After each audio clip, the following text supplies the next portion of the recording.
How can I say this? How do I know that you're secretly a very innocent soul?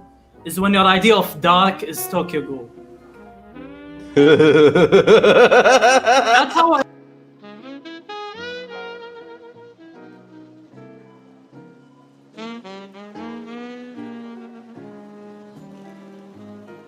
It's basically right? it's basic Gabandiman. It's the equivalent of saying, "Oh, Tolkien is so overrated and cliche, like elves and dragons."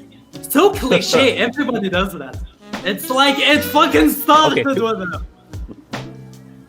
Yes, he is literally the forefather of all modern fantasy. You think he's the typical thing?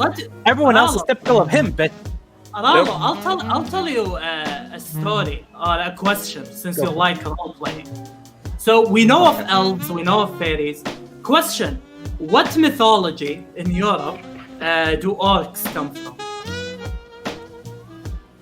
No, orcs they come from that's a Tolkien concept because orcs are a complete invention of Tolkien. Yep. Without Tolkien, you wouldn't have orcs. They literally would not. Embedded. It is so embedded in popular culture, people think it's a mythological creature. Okay, I'm gonna have to pause everyone, okay? Because I've watched a video on this. He made orcs because the goblins were like so weak, so he wanted to make like a mega goblin, so he made an orc. No, the actual backstory of orcs in Lord of the Rings is so fucking dark. Like, can I just tell you what the actual origin story of orcs? By all means. So in the short version, everyone knows Sauron is a big evil guy with the armor, right? And the mace, and just swings at everyone. Okay, so here's the concept. There's the army is dark, fighting elves and all their light shit and everything. Okay, and eventually Sauron, and this is like higher up because he's not even the biggest bad. He's like the lieutenant of. Okay, they go to Markov or something like that.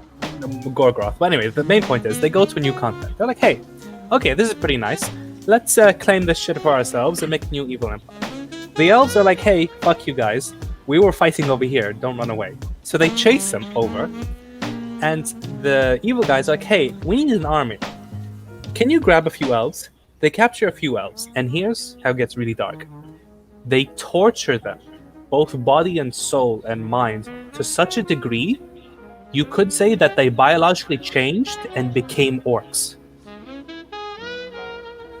Orcs or elves who were tortured so badly, they became another race whose only thoughts in existence is to fucking kill, rape, and ravage everything.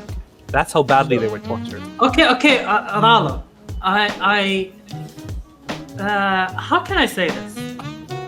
How do I know that you're secretly a very innocent soul? Is when your idea of dark is Tokyo Ghoul. That's how I know that you're secretly an innocent soul. Okay, firstly, maybe Tokyo Ghoul. Maybe Tokyo Ghoul got it from Tolkien. You ever think of that? The fact you think it's dark and not fucking just emo. No, of course that dark. No, you're thinking. Okay, just honestly think about it. Like, if you understand elves and where they come from, you understand like that's fucking evil. It's so evil, it literally doesn't even make sense. You probably cried in the first Harry Potter when Voldemort killed the unicorn to drink his blood. Wait, that's a thing? What? That doesn't happen. Oh my god, you're right. Oh, I forgot about that. You're bringing back repressed memories, though. Man, I haven't watched the first movie since I first watched the first movie. Oh my god, that was so long ago. No, because the whole thing behind them is that, they're pure creatures, they shouldn't be default, and the fact you did firstly, look. If you only knew what unicorns are, you'd know why it's dark. Eating a unicorn is one thing, but capturing a race of people and turning them into another whole race that's all bent and evil is a very poetic and dark thing. Okay, you have to understand. Taking a pure race and turning them black is evil. I feel like you lost. I feel like you guys don't understand. Almost sounds Tolkien, like even though you're promoting genocide. I wonder what genocides are. Technically, that'd be the reverse of a genocide. That they're keeping them alive. Though. See, that's the thing. They're not actually killing them off. They're keeping them alive. No, okay. It's I have worse to make than a a genocide. distinction. I have to make a distinction I between think Arasans. Genghis Khan already created a new race. No. Sorry, what? Here's the thing. No, I didn't hear that last point by Arasan. I think Proceed. Genghis Khan already created a new race. Okay, focus. Okay. It's like, oh my god, it's so dark. They literally morphed. Have you seen pugs? No, Like- that's no. I don't think. Okay, I understand it's a stream, but like I don't think you're understanding the spirit of Tolkien and what he was going for, or you just don't give a shit. I'm going with the second one. No. Okay, let me make a distinction. Between Arasan's view of horror and your view of horror, Rallo, from this conversation. No. Right. Okay, yeah, that makes sense. Go ahead. From everything I know about you, Rallo, to you, what is the darkest is the concept of defilement. Right? Yeah. You find that as a horrifying and appalling thing. So it makes sense why the idea of turning elves into orcs via basically defiling them, possibly raping them on multiple levels, would change them and morph them permanently into a scarred version of themselves. Arasan's view of horror is cosmic. Don't put words in my mouth. Okay, what would you find as equal, like the same way Rallo would consider as horrifying and dark? What would you consider as horrifying or dark? Let's put it that way. Of course, yeah, I do like cosmic horror, and I find a lot of inspiration in it. But it's not a human horror. To me, the human horror that I'd consider at the top is indignity and humiliation. The more you can find creative ways to humiliate someone, to me that is way more powerful than defiling them. Oh, then we're kind of in the same camp of thought, No, we're on opposite sides though. But Yeah, Horror for Dark Rise, seafood can't eat. Yes! That is terrifying. But proceed, I'm sorry. No, it's like think of it this way. To me, I'd consider not the ideal, but a slight more horror is that if the elves changed by licking the dirt off the feet of those the people who subjugated them, turning them into people who are all hungry for that and keep doing it.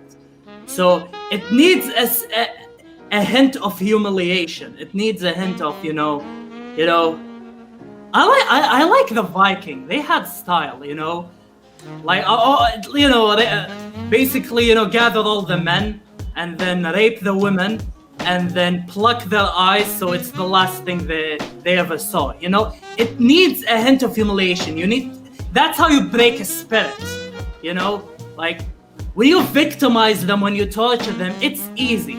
Within their mind, they're the victims and you're the villains. You're the torturer. But when you humiliate them, you leave a part in them. That is the torturer. Like it's tasty. It's tasty. That's how you do it. okay, fully confirmed. Arasan and me are from the same school of That's thought. why I like Nero Caesar. You need a create. You need a dash of daring do to it. A dash of daring do. You have to say Yeah. it like that. We are definitely from the same school of thought. I like this. Yeah, now that you've pictured it, basically, Rallo, that's what he was perceiving happened to the elves, I assume. That level of destruction. And do you know what's the best type of humiliation horror? Yeah?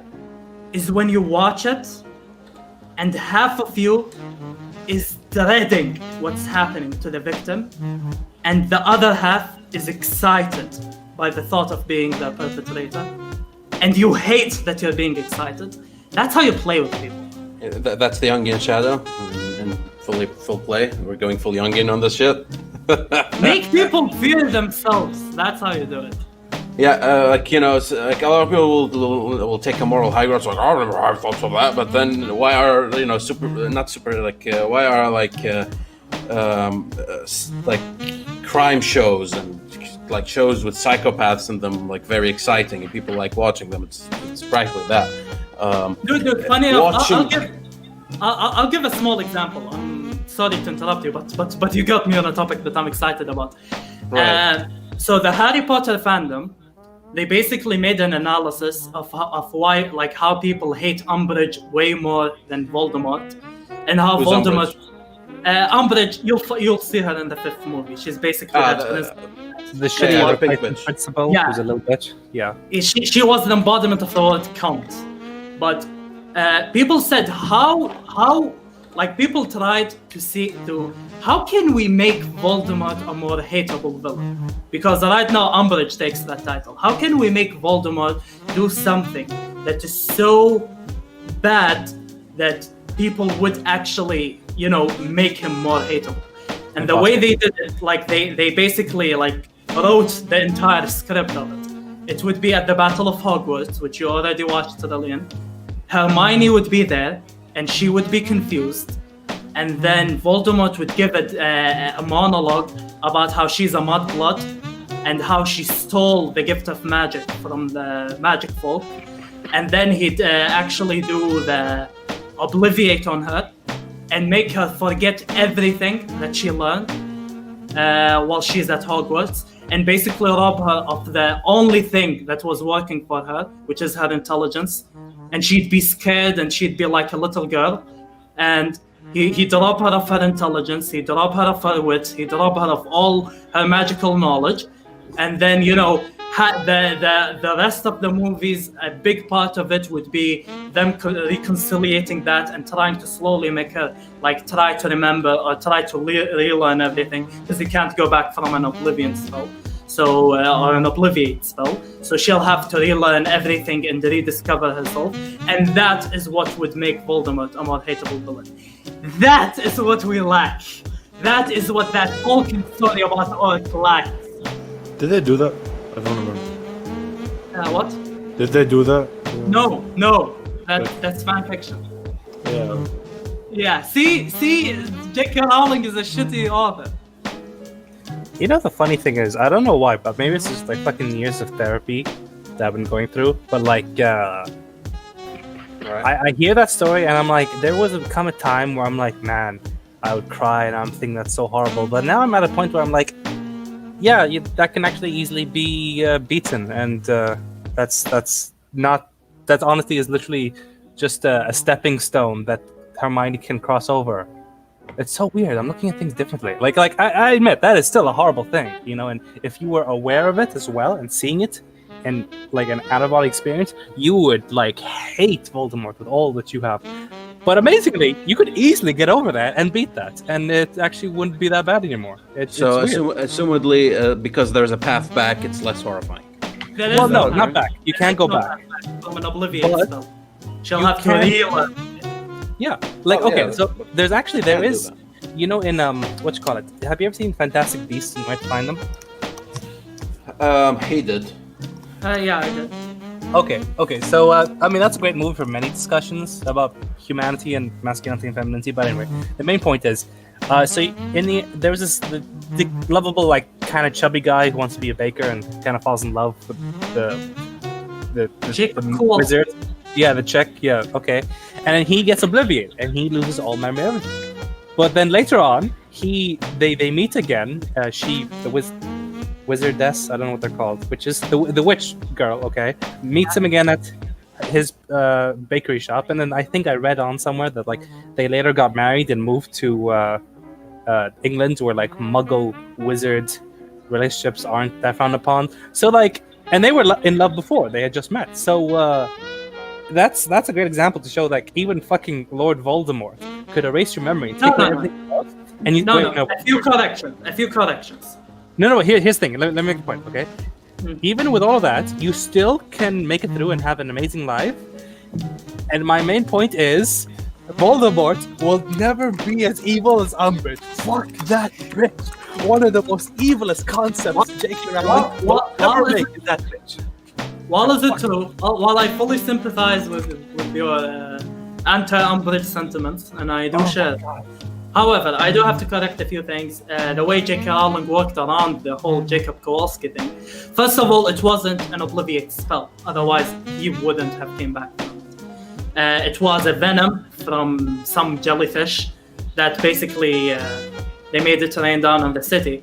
And the way that venom works is that it erases bad memories. And in the beginning of the second movie, The Crimes of Grindelwald, Jacob explains it to Wait. Newt. Did you watch the second movie? Because I didn't. Yeah, Don't... no. This is literally one of the opening scenes. Like, there's nothing. Fine.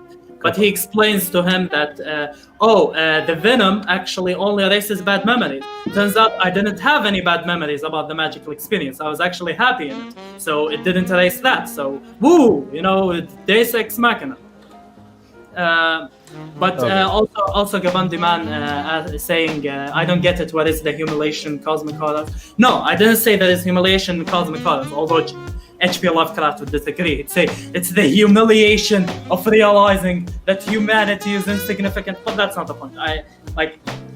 Cosmic horror, I love it, I get inspired by it, and humiliation horror. He also said about Stephen King, inspired series you have to watch. I actually never read anything about Stephen King, but I do want to read it because I'm doing my horror research. And Stephen King bores me to death. Okay, wait, fuck you. You're telling me it doesn't kind of freak you out on some level? It is so boring. It actually okay. doesn't. It actually doesn't. Man, okay, which it? Both of them. Okay, wait, no, I'm talking about the old and the new one. I'm not very vulnerable to existential crises. Like, if it turns out that all our existence is meaningless, I'll be like, well, I still have my video games. Like, to me, I value the pleasures of the here and now over my existential self. Like, if everything is meaningless, then meaning is on that lower level than we create. To me, I understand the idea behind it. I understand the philosophy behind it, and it is a very effective philosophy. I love it. I personally don't personally. It doesn't horrify me. It doesn't. No, my problem with cosmic horror is I feel like it's a cheat code. Something that you see that's beyond your comprehension that will turn you insane. I'm like, yeah, but like if I can't imagine it, why should I be scared of it? It's the unknown so terrifying. If I don't know there's a ghost behind that wall, do I become terrified of opening the door? No. It has to be within my level of comprehension, otherwise there'd be no point.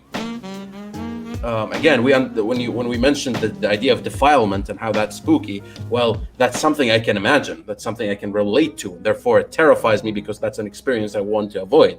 But when somebody says something is so beyond you that the second you are exposed to it, you will be contaminated and your entire world will go. I'm like, well, yeah, until it happens. Like, that's I don't an oversimplification of H.P. Lovecraft. Well, I mean, it's pretty. I see your explanation, and I get what you're saying, but I think what it's supposed to play on is because, like, okay, humanity. One of humanity's most persistent activity is one, finding cheat codes to life, and two, figuring out what the fuck anything is. Like you see a volcano, people attribute attributes to it and characteristics, and then they form a concept. Like there's a god in the mountain, and he is angry. Or like we try to find out, with science, we try to understand why the world exists, what it is made of. It is a natural part of a natural part of consciousness is to first gain awareness, then to question, and then to find out what it is. And I think it's playing on that. It's like, it's part of our human nature to find out, hey, what is around us? And then when you get there, you are absolutely terrified. And not only that, you are then told you can't go any further. No matter how much you try, you will ultimately fail. And that sucks, If you think about it on a small scale, it would be like you playing Minecraft, us playing Minecraft, and then we learn that there is a stage, something beyond the end, okay?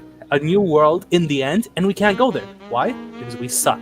Wouldn't that suck? Wouldn't we feel like, man, fuck it, like, it's so unfair? It's playing on that. That's kind of part of what's supposed to affect you. Before Trillion you attempt to shred them, let me just provide a little bit more context, because you have very good points, so I'm gonna expand on it, which is one aspect that people tend to brush off of H.P. Lovecraft. Like from the little I read of him, I realized that there is a key element to Lovecraftian horror that people don't talk about it enough, and if they do talk about it, the entire genre would make sense. Yes, the brain of Lovecraftian horror is fear of the unknown, but what is the arm? What is the tool that is being used? Despair. The protagonists of H.P. Lovecraft are always so close to get out of it, and so close to figuring it out, till they reach the end and then realize it was inevitable. So it's a play on despair. It's a play on, it's a mockery of people, of hope. It's a mockery of hope. That you always think you almost got out of it. You almost figured it out. And then realize, guess what? You've been played all along, and despair. So you see people slowly break into despair and slowly lose their hope.